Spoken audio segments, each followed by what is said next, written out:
हाँ जी। 10 साल पहले हमारे पास ये डॉक्यूमेंट उपलब्ध नहीं थे, इनको इकट्ठा करने में 10 साल लगे, 10 साल लग गए। चलो पहले जानकारी दे दें। हाँ। सुखेजा जी, आपके तीखे सवाल 10 साल लगे तभी ये डॉक्यूमेंट इकट्ठे हुए। ठीक बात है। बिल्कुल जायज प्रश्न है, जायज प्रश्न है। स्कूल एक क्वेश्चन करो, उसका जवाब सुनो। सुखेजा जी इसका भी जवाब देते हैं बिल्कुल। थोड़ी सी जानकारी एक बार दे लें, उसके बाद सवाल आप लोगों के लेंगे। मित्रों, सबसे पहले आप सभी का स्वागत, धन्यवाद। ये जिस विषय पर आज प्रेस कॉन्फ्रेंस बुलाई गई है, मैं इसे करनाल का सबसे बड़ा भूमि घोटाला कहूँगा, जिसमें लैंड माफिया इन्वॉल्व है, जिसमें जो मेरी जानकारी है, नाम जल्दी सामने आ जाएंगे। आज की डेट में मैं नाम किसी का नहीं ले सकता। इसमें कुछ ना कुछ पॉलिटिशियन भी इन्वॉल्व है और कुछ ना कुछ अधिकारी भी इन्वॉल्व हैं, जिन तक जो है उनका हिस्सा पत्ती पहुंचाया गया है, जिसलिए इस मामले को दबाया जा रहा है। ये करनाल का सबसे बड़ा लैंड घोटाला है, जिसकी जानकारी जो है हम आपको पूरी तथ्यों सहित देंगे। आप सभी जानते हैं और मीडिया ने कई बार इस आवाज को पहले उठाया भी है। दुकानदार साथी जब भी परेशान हुए, आप लोग गए और आप लोगों ने दुकानदारों के नजरिए से इस मुद्दे को, और जो रेवेन्यू का लॉस हुआ इस मुद्दे को पहले भी आप लोगों ने अपने चैनलों के माध्यम से, समाचार पत्रों के माध्यम से आप लोगों ने उठाया है। लेकिन मैं इसके पूरे पॉइंट्स जो हैं वो आपके साथ रूबरू करना चाहूँगा। सबसे पहले तो ये है कि जब ये स्कूल बनाया गया, मेलाराम बर्ग जी थे, उनको मैनेजर बनाया गया, बाकी एक पूरी कमेटी बनाई गई। उस समय जो पहला रेजुलेशन है, जो रजिस्ट्रेशन है इस सोसाइटी की, उसके अंदर ये बड़ा क्लियर लिखा हुआ है कि जो भी डीएवी मैनेजमेंट कमेटी का चेयरमैन होगा, जो DAV school college management committee है, उसका जो चेयरमैन होगा वो इसका एक्स ऑफिशियो मेंबर होगा। एक्स ऑफिशियो मेंबर का मतलब ये है कि उस पद पर कोई भी आ जाए व्यक्ति, जो व्यक्ति आता रहेगा वो इसका ऑटोमेटिकली मेंबर बनता रहेगा। तो जब मेलाराम बर्ग जी और उस समय के जो पदाधिकारी थे जो इस सोसाइटी के, उनकी डेथ हो गई, बचे ही कोई नहीं, तो मेलाराम जी के जो बेटे हैं उन्होंने इसको अपने हाथ में लेने के लिए 2-3 मेंबर परिवार के ही डाल के, 5 मेंबर उन्होंने शुरू में अपने परिवार के डाले, जबकि इस सोसाइटी का रेजुलेशन कहता है कि 12 से 17 मेंबर होने जरूरी हैं। अगर इससे मेंबर कम होते हैं तो ये सोसाइटी बंद हो जाएगी। तो एज पर रूल तो जब वो 12 से मेंबर कम आ गए तो सोसाइटी एग्जिस्ट ही नहीं करती। पर चलो मान लिया कि आप उसको रेनोवेट करना चाहते हैं, रिन्यू करना चाहते हैं, तो डीएवी मैनेजमेंट कमेटी का जो चेयरमैन है, जो इसका एक्स ऑफिशियो मेंबर है, उसको ना तो मीटिंग का नोटिस आपने भेजा, ना उसको मीटिंग में कॉल किया, ना उसकी कोई कंसेंट ली गई। सोसाइटी एक्ट जो है वो ये क्लियर कहता है कि अगर सोसाइटी के एक भी मेंबर को, जो रजिस्टर्ड सोसाइटी का मेंबर है, उसको मीटिंग के लिए कॉल नहीं की गई, उसको मीटिंग का नोटिस नहीं दिया गया, उसको नहीं बुलाया गया, वो अकेला मेंबर जो है कंपिटेंट है उस पूरी मीटिंग को जो है उसको नल एंड वाइड करवाने के लिए। तो पहला पॉइंट तो ये है कि डीएवी कॉलेज मैनेजमेंट कमेटी का जो चेयरमैन था वो इसका एक्स ऑफिशियो मेंबर था। तो जब आप लोगों ने एक प्लानिंग बना ली कि हमने अपने परिवार के मेंबर डालकर इस मामले को, स्कूल को बंद करवा के खुर्द बुर्द करना है, तो आपने डीएवी मैनेजमेंट कमेटी के चेयरमैन को क्यों नहीं बुलाया? वहीं से आपकी जो एक मंशा है, जो आपकी एक बैड विल है, वो बिल्कुल जो है कहीं ना कहीं जो है वो सामने नजर आती है कि आप लोगों का मसला को जो है वो इसको चलाना नहीं था, मसला जो था इसको बंद करके इस पूरी जमीन को खुर्द बुर्द करना था। दूसरा पॉइंट जो मैं आपके सामने रखना चाहता हूं, तो पहला पॉइंट तो बड़ा क्लियर है कि ये इन्होंने जो भी रेजुलेशन पास किए, इन्होंने स्कूल बंद करने के रेजुलेशन पास किए कि स्कूल नहीं चल रहा, हम स्कूल को बंद करेंगे, और वो रेजुलेशन पास करके शिक्षा बोर्ड को लिख दिया स्कूल को बंद करने के लिए, डीएफिलेट करने के लिए, स्टाफ को निकाल दिया।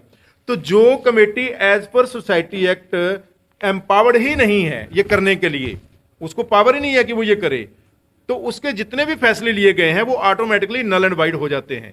तो चाहे वो स्कूल बंद करने का निर्णय हो, चाहे वो स्टाफ को निकालने का निर्णय हो, चाहे उसके बाद उस स्कूल की प्रॉपर्टी को बेचने का निर्णय हो, वो केवल एक ही आधार पर नल एंड वाइड होने के लिए काफी है कि स्कूल जो डीएवी मैनेजमेंट कमेटी का चेयरमैन है उसको मीटिंग में कॉल नहीं किया गया, उसको मीटिंग में नहीं बुलाया गया। पहला पॉइंट। दूसरा जो है, स्वयं रविंद्र नाथ ने 16/9/2010 को रजिस्ट्रार को एक शपथ पत्र दिया है। जब नई कमेटी को बनाया गया, एक शपथ पत्र दिया। उस शपथ पत्र में वो लिखते हैं कि society Dayanand model high school society जायदाद को ना तो बेच सकती है, ना ही डिस्पोज कर सकती है, ना ही कोई सदस्य सोसाइटी से वित्तीय लाभ ले सकता है। जबकि वित्तीय लाभ लेने वाले कौन है? वही लोग जो सोसाइटी के मेंबर हैं, रविंद्रनाथ और उनके परिवार के लोग, वही लोग वित्तीय लाभ ले रहे हैं बेचकर, वही लोग इस प्रॉपर्टी को बेच रहे हैं। तो जो आपने एफिडेविट दिया, उस एफिडेविट का भी आप उल्लंघन कर रहे हैं। ठीक है जी। उसके बाद इन्होंने एक विल पेश की क्योंकि नॉर्मली जो था कि जब स्कूल की प्रॉपर्टी है तो जो स्कूल मैनेजमेंट चला रही है वो स्कूल उसकी मैनेजमेंट की ही प्रॉपर्टी, वो सोसाइटी की प्रॉपर्टी होती है। अब सोसाइटी की प्रॉपर्टी को अपनी कैसे साबित करें? इन्होंने अपनी साबित करने के लिए एक विल जो है वो मेलाराम वर्क जी की दिखा दी। वो विल कहीं रजिस्टर्ड विल नहीं है, वो केवल एक जो उनका लेटर हेड था मेलाराम वर्क जी का, उसके ऊपर जो है ये विल बनाई हुई है। और इसमें बहुत सी चीज़ें बाद में भी कुछ लाइनें ऐड की गई हैं। तो अगर इस विल की बात करें, ये विल उनके परिवार द्वारा पेश की गई है, जिसमें उन्होंने ये एक लाइन लिख दी कि अगर स्कूल कल को बंद होता है तो ये जायदाद जो है वो मेरे बच्चों के नाम हो जाएगी। वो केवल इस लाइन का लाभ उठाकर उन्होंने जो है आगे अपने नाम करवाकर आगे फर्दर रजिस्ट्री करवाने का काम किया। लेकिन इसी विल में एक बड़ी महत्वपूर्ण बात लिखी हुई है मेलाराम जी ने कि ये जो प्रॉपर्टी है मेरे बच्चों के नाम हो जाएगी और वो आर्य समाज के लिए यूज करेंगे, जिससे मुझे बहुत प्यार है। यानी वो इसे कमर्शियल पर्पज के लिए नहीं बेच सकते। ये कोर्ट डिसाइड करेगा कि ये विल जेन्युइन है या नहीं जेन्युइन। लेकिन अगर हम उन्हीं के द्वारा उनके परिवार द्वारा पेश की हुई विल को सही भी मान लें, तब भी विल के मुताबिक काम यहां सिर्फ आर्य समाज का हो सकता है। वो आर्य समाज करे, वो सोसाइटी करे या उनका परिवार करे, इसको वो कमर्शियल पर्पज के लिए किसी को बेच नहीं सकते। ये अगर मेलाराम जी की जो विल वो परिवार कहता है कि ये उनकी ओरिजिनल विल है जिसको परिवार क्लेम कर रहा है।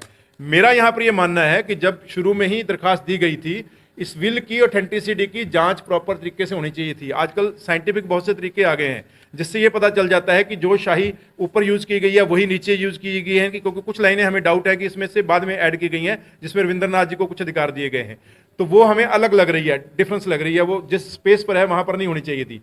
तो उसकी साइंटिफिक जांच होनी चाहिए थी। पर हमने तो ये मान लिया, 1 मिनट के लिए हम लोगों ने मान लिया कि ये विल जो है ये आप ही की है। तो उस विल में 2 पॉइंट हैं, बड़े महत्वपूर्ण पॉइंट है। एक पॉइंट तो ये है, वो ये कहते हैं कि मैंने 13,000 रुपये की जमीन खरीदी है। मेलाराम वर्क जी कह रहे हैं कि मैंने 13,000 रुपये की जमीन खरीदी है जो ग्रेजुअली मेरी वाइफ को पे किया जाएगा। तो जब 13,000 रुपये उन्होंने जो लगा रखा है इस प्रॉपर्टी को खरीदने पर, उसको वो अपनी विल में खुद कह रहे हैं कि वो ग्रेजुअली मेरी वाइफ को पे किया जाएगा।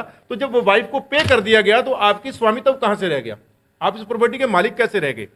और दूसरी बात, आप ये कह रहे हैं कि ये प्रॉपर्टी जो है ये केवल आर्य समाज के लिए इस्तेमाल होगी। तो आर्य समाज के अलावा किसी काम के लिए इस्तेमाल नहीं हो सकती। आप यहाँ आर्य समाज का कोई संस्थान बनाओ, आप यहाँ आर्य समाज का कोई मंदिर बनाओ, आप यहाँ आर्य समाज की शिक्षाओं का प्रचार प्रसार करने का कोई संस्थान बनाओ, स्कूल बनाओ, कुछ भी बनाओ, ठीक है, वो समझ में आती है। वो कौन बनाएगा? वो उनके बच्चे बनाएंगे या उसको आर्य समाज बनाएगा? ये सब जुडिश मामला है, ये कोर्ट डिसाइड करेगी कि हु इज द ऑनर। लेकिन ये क्लियर है इसी विल के हिसाब से कि आप इसे आर्य समाज के अलावा किसी कमर्शियल पर्पज के लिए इस्तेमाल नहीं कर सकते। इसके अलावा जो पॉइंट है मैं आपसे डिस्कस करना चाहूंगा कि इसमें कहीं ना कहीं जो प्रशासन है उसकी भूमिका संदिग्ध है। मैं बड़े क्लियर शब्दों में ये आरोप लगा रहा हूं बिल्कुल आप लोगों के माध्यम से कि प्रशासन की भूमिका इसमें संदिग्ध है। वो कैसे संदिग्ध है कि जब स्कूल को बंद करने की साजिश रची गई तो उस समय जो टीचर्स थे, जो स्टाफ था, उन्होंने एक एप्लीकेशन डीओ को मार्क की और डिस्ट्रिक्ट एजुकेशन ऑफिसर जो उस समय थे उनकी रिपोर्ट भी यहां संलग्न है। डिस्ट्रिक्ट एजुकेशन ऑफिसर ने डिप्टी कमिश्नर को लिखा कि इस स्कूल को गैर कानूनी तरीके से, गलत तरीके से बंद किया जा रहा है, इसमें कार्रवाई की उन्होंने लिखा। वो उस एप्लीकेशन के ऊपर आज तक कोई कार्रवाई नहीं हुई, उसको जो है ठंडे बस्ते में उठा के फेंक दिया गया। क्यों नहीं हुई? भी आप ही का ऑफिसर, डिस्ट्रिक्ट एजुकेशन ऑफिसर आपको रिकमेंड कर रहा है कि ये गलत तरीके से बंद की जा रही है और गैर कानूनी तरीके से ये काम हो रहा है और आप उसके ऊपर जो है कोई कार्रवाई नहीं करते। ये बड़ी हैरानी की बात है। तो कहीं ना कहीं लगता है कि कुछ अधिकारी जो उस समय थे वो भी कहीं ना कहीं इंक्लाइंड थे, या तो उनके पास हिस्सापत्ति पहुंचा है और यहाँ जो है कोई और मसला था, कोई उनको पर दबाव था, कोई पॉलिटिकल दबाव था, मैं नहीं जानता क्या था, लेकिन अधिकारियों ने अपने ही अधिकारी की रिपोर्ट को दबा दिया, उस पर आज तक कोई कार्रवाई नहीं की।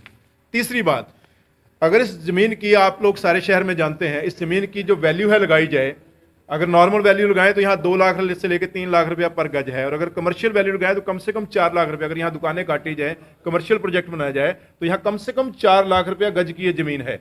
1 एकड़ से ऊपर ये जगह है। ये 200 करोड़ रुपए की जायदाद है।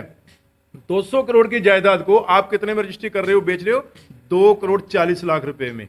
बड़ी हैरानी की बात है, किसी अधिकारी ने चेक करने की हिम्मत नहीं दिखाई कि 200 करोड़ की जमीन को दो, और लिखा हुआ है डीआरओ तक को, सबको, कमिश्नर, डिविजनल कमिश्नर को, डिविजनल कमिश्नर के यहां से मार्क हुई हुई एप्लीकेशन, लेकिन कार्रवाई कुछ नहीं कि 200 करोड़ की जमीन को 2.4 करोड़ में कैसे बेच रहे हो। ये कह रहे हैं हमने 2.4 करोड़ में बेची है, 2 करोड़ 40 लाख में बेची है।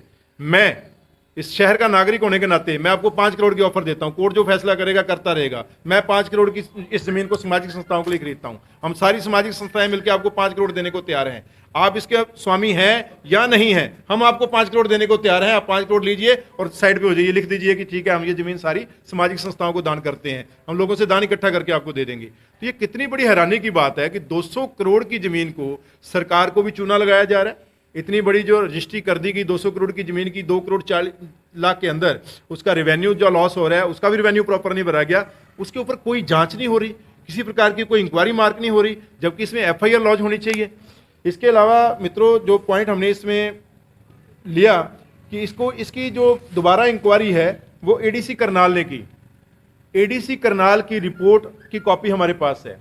ADC करनाल ने बिल्कुल क्लियर लिखा है कि इस सोसाइटी के जमीन की सेल में और सोसाइटी के संचालन में अनियमितताएं हुई हैं। जो हमारे पिछले ADC थे योगेश जी, उनकी ये जांच रिपोर्ट है जिसके अंदर वो क्लियर लिखते हैं कि इसके संचालन में और इसकी सेल के अंदर जो है वो अनियमितताएं हुई हैं, लेकिन उस रिपोर्ट के ऊपर भी अभी तक कोई कार्रवाई नहीं हुई। आज इस प्रेस वार्ता के माध्यम से मैं बिल्कुल क्लियर शब्दों में ये आज हम एक पत्र जो है जिसपे अभी सभी जो आर्य समाज के प्रतिनिधि बैठे हैं उनके सिग्नेचर होंगे आर्य केंद्र सभा की ओर से, पहले भी हमने मुख्यमंत्री जी को दिया था, लेकिन आज ये मुख्यमंत्री जी को, गृह मंत्री जी को और DGP हरियाणा पुलिस को हम ये लेटर भेज रहे हैं जिसमें हम डिमांड कर रहे हैं। कानून ये कहता है कि जो भी ऑफेंस 2 कैटेगरी में आते हैं, कॉग्निजेबल और नॉन कॉग्निजेबल, ठीक है। एक कैटेगरी है जिसके अंदर जो है आप सीधे जांच कर सकते हैं, जो दूसरी कैटेगरी है उसके अंदर आपके लिए जो है FIR लॉन्च करके जांच करना अनिवार्य है कानूनी दृष्टि से। जो हमने एलिगेशन लगाए हैं वो उस कैटेगरी में आते हैं जिसके अंदर आपके लिए कानूनी बाध्यता है कि आप पहले FIR लॉन्च करें, उसके बाद जो है आप उसकी जांच करें, और अगर हमारी बातें झूठी हैं तो आप हमारे खिलाफ 182 करें, ठीक है। तो जब हम आपको एक दरखास्त दे रहे हैं और वो आपकी ऑफेंस जो है आपको आप कानूनी रूप से बाध्य हैं कि आप उसमें पहले FIR लॉन्च करें और उसके बाद कार्रवाई करें, तो हम मांग करते हैं हरियाणा सरकार से, प्रशासन से, गृह मंत्री से, SP करनाल से और DGP हरियाणा से कि इस मामले में प्रॉपर FIR की जाए। जो भी डॉक्यूमेंट्स हैं उन डॉक्यूमेंट्स के ओरिजिनल डॉक्यूमेंट्स को प्रॉपर लैब टेस्टिंग के लिए भेजा जाए, उनकी साइंटिफिक जांच हो, उसकी शाही का समय भी आजकल जो है पता लग जाता है कि ये शाही जो है जिस समय की दिखाई जा रही है उसी समय की ये लिखी हुई है या आज की नई जो है ये कोई लिखी हुई है। हर चीज़ की साइंटिफिक जांच उपलब्ध है हमारे पास। तो ये सारी जांच करके इसमें जो भी सरकार को, प्रशासन को चूना लगाया जा रहा है, और आर्य समाज के प्रतिनिधि के रूप में हम लोग आज सारे यहाँ बैठे हुए हैं। मैं भी आज आर्य समाज को एज एन एडवोकेट कह लूँ या शुरू से मेरा जुड़ाव भी रहा है, उस नाते मैं रिप्रेजेंट कर रहा हूँ कि आर्य समाज की ये जगह है, ये जगह आर्य समाज के लिए, काम के लिए है। और आर्य समाज बाकी तो ये बताएंगे कि आर्य समाज इसमें पूरा स्टैंड ले, मैं ऐसा मान के चलता हूँ कि स्टैंड लेना चाहिए, ठीक है। ये समाज की भी बात है और आर्य समाज की बात तो है ही, लेकिन ओवरऑल समाज की बात भी है कि अगर कोई भी लैंड माफिया इस प्रकार से आए और इस प्रकार से घोटाला करके करोड़ों रुपए की जो जमीन है, जो सामाजिक कार्यों के लिए थी, जो बच्चों को पढ़ाने के लिए जो जगह रखी गई थी, उसका इस प्रकार से बेजा इस्तेमाल करता है, तो उसके खिलाफ कार्रवाई होनी चाहिए। लास्ट पॉइंट मेरा है कि इस समय जो एक काम और चल रहा है, यहाँ दुकानदार साथी भी कुछ ना कुछ बैठे हुए हैं कि दुकानदारों को वहां से जबरदन निकालने के लिए उनको धमकियां दी जा रही हैं। पिछले दिनों भी एक दुकानदार की दुकान पर जाकर जो है धमकियां दी गई, जिसकी पूरी वीडियो रिकॉर्डिंग है, उन्होंने कंप्लेंट भी कर रखी है, उस पर आज तक कोई कार्रवाई नहीं हुई। तो आज आपके माध्यम से करनाल के समाज की ओर से जो भी माफिया इसमें इन्वॉल्व है उनको हम बिल्कुल क्लियर चेतावनी देना चाहते हैं कि आज के बाद अगर किसी दुकानदार को धमकी दी गई या किसी दुकान के अंदर घुसकर जो है कोई किया गया, तो करनाल का समाज चुप नहीं बैठेगा। उन लोगों के खिलाफ कार्रवाई कराने के लिए, ऐसे माफिया लोगों को जेल के अंदर करने के लिए हम लोग सारे जो है संगठित होकर जो है इसमें काम करेंगे। ये आज का हमारा है सारा, जिसके पूरे डॉक्यूमेंट्स हमारे पास मौजूद हैं। जो भी डॉक्यूमेंट आप लेना चाहें हम आपको उपलब्ध करवा सकते हैं। 200 करोड़ की नहीं हुई रजिस्ट्री, 2 करोड़ 40 लाख की हुई है, जबकि ये जमीन 200 करोड़ की है, ठीक है ना जी।